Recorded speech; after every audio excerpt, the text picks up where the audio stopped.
सुदन गुरुङको महात्याग, आफ्नै करोडौंको सम्पत्तिमा डोजर चलाउन आदेश, फेवातालमा चल्यो बालेन शैली।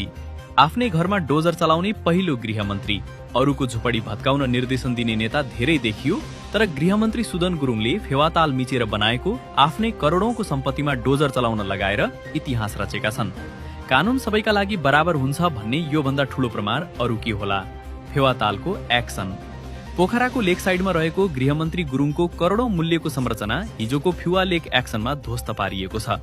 ताल मिचेर बनाइएका कुनै पनि संरचना बाँकी नराख्ने उहाँको आफ्नै अडानपछि डोजरले नातावाद र कृपावाद केही चिनेन। अब भ्रष्टहरूले सुन्दै गर्दा हुन्छ, बालेन र सुदनको डोजर कसैको अगाडि झुक्ने छैन। सुशासनको नयाँ मानक। हिजोसम्म अरूको घर भत्किँदा रमिता हेर्नेहरू आज गृहमन्त्रीकै महलमा डोजर चलेको देख्दा अवाक बनेका छन्। यो त्यागले नेपालको राजनीतिमा एउटा नयाँ मानक स्थापित गरेको छ।